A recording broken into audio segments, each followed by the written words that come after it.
Bonjour à tous, Daniel Lumière pour Cinémaniacs. Aujourd'hui, on est lundi le 16 janvier 2017.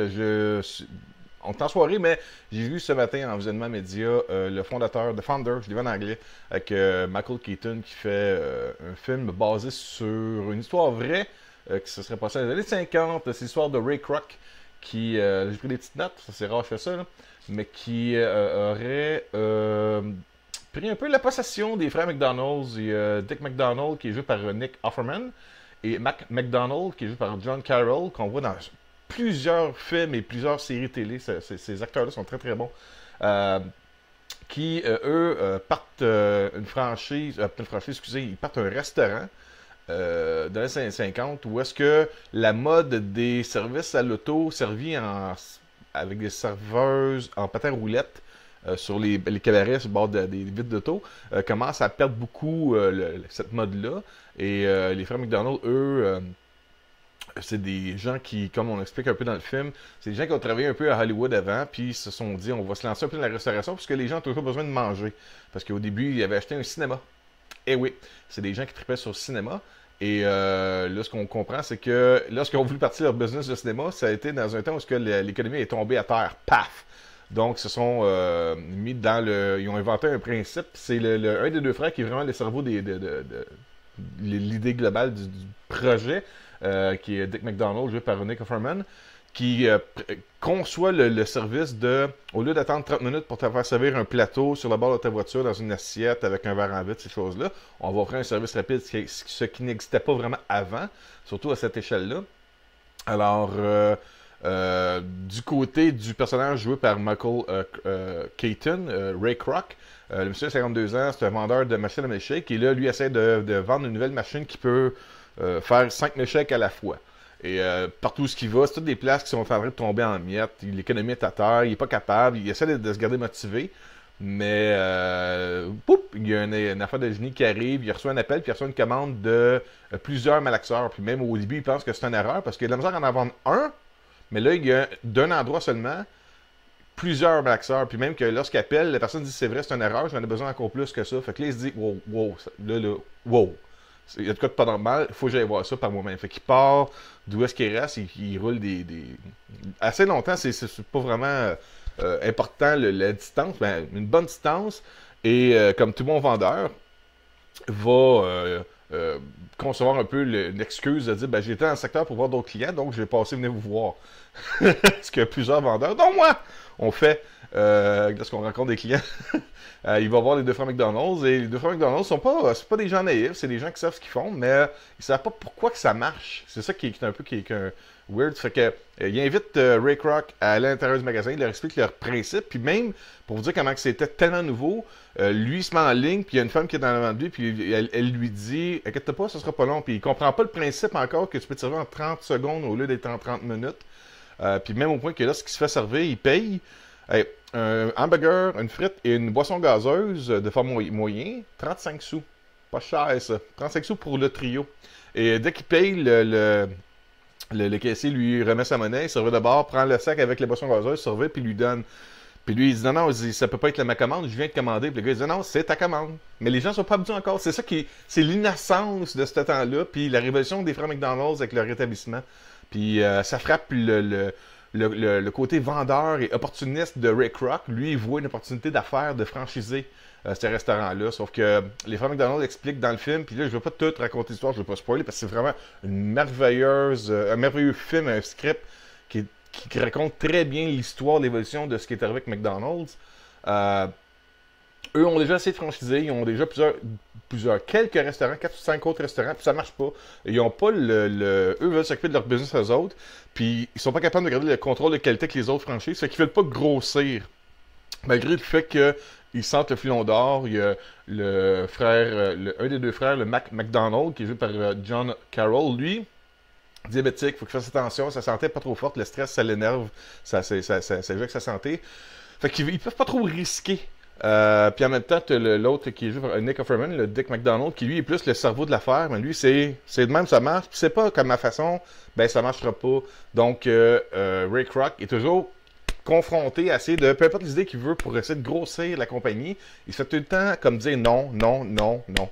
Puis il y a aussi un côté où est-ce que, au début, Ray Kroc, ce que tu comprends, c'est que il était tellement en besoin, comme n'importe qui, on a besoin d'argent pour vivre, mettre du pain et du beurre sur la table. Il prend le premier contrat qui arrive avec les deux frères McDonald.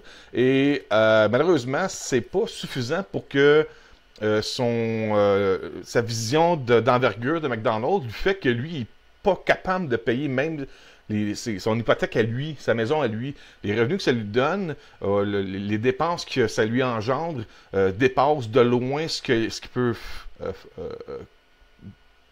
vivre avec. Donc, lui, de bonne foi, ce qu'on voit dans le film, puis je pense que se sont quand même tenus pas mal assez près de l'histoire véridique de ce qui s'est passé dans les années 50. Lui, malheureusement, il dit, ben écoutez, là, il faut que moi, je flaire d'autres affaires parce que ce que vous me donnez, c'est pas assez pour vivre.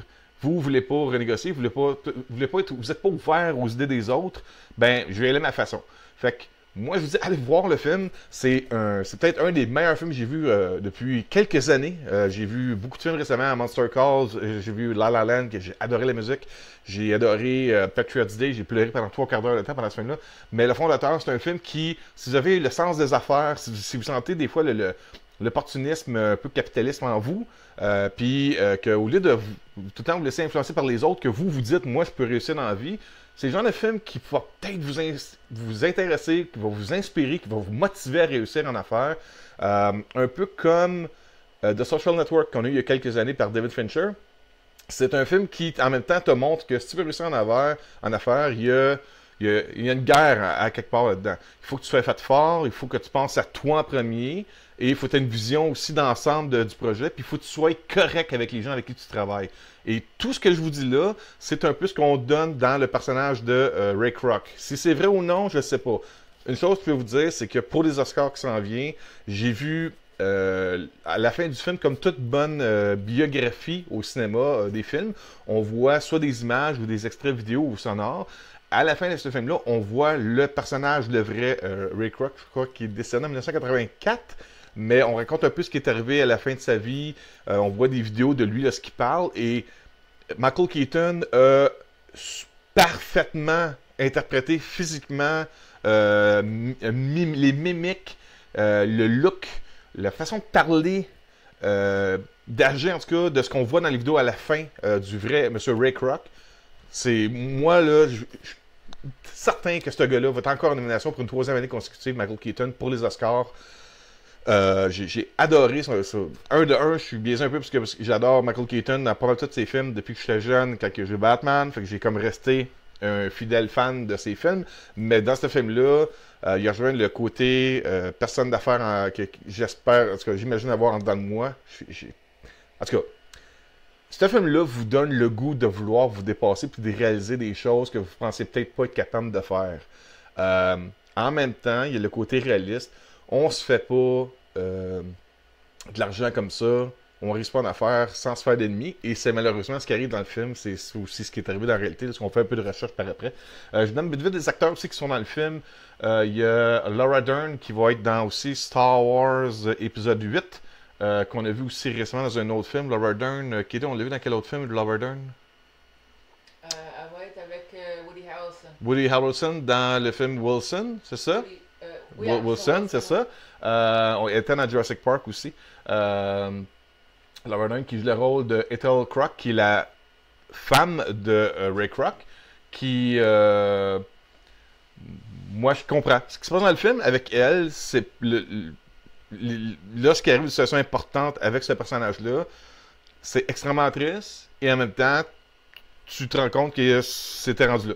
That's it. Linda Cardellini, qui joue le personnage de John Smith. C'est une personne très importante. Si vous aimez les shakes de McDonald's, je vais vite faire une affaire par après, ou aussi à d'autres affaires, mais si vous aimez les shakes de chez McDonald's, c'est peut-être grâce à elle. Si vous ne la connaissez pas, Madame Linda Cardellini, c'est elle qui joue la femme de Hawkeye dans Avengers Age of Ultron, lorsqu'on est allé dans sa maison avec ses enfants.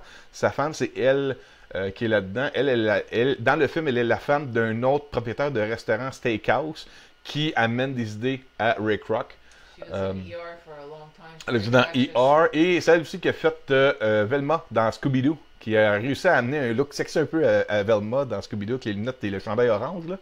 Linda Cardellini.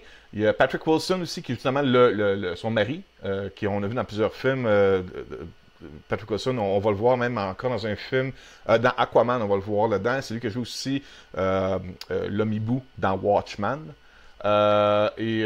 Aussi, une note importante que j'avais vue, que j'ai lue sur le tournage du film, c'est que on a construit fonctionnel une réplique exacte du premier restaurant des frères McDonald qui se situe dans le sud de la Californie pour le tournage du film. Donc là, tout ce qu'on voit dans le restaurant, puis en plus on explique comment on a conçu.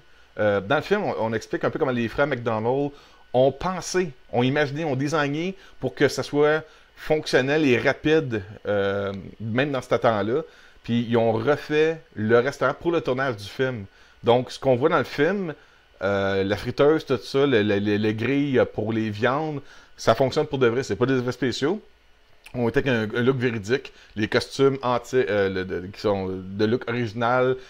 En tout cas, j'ai adoré ce film-là.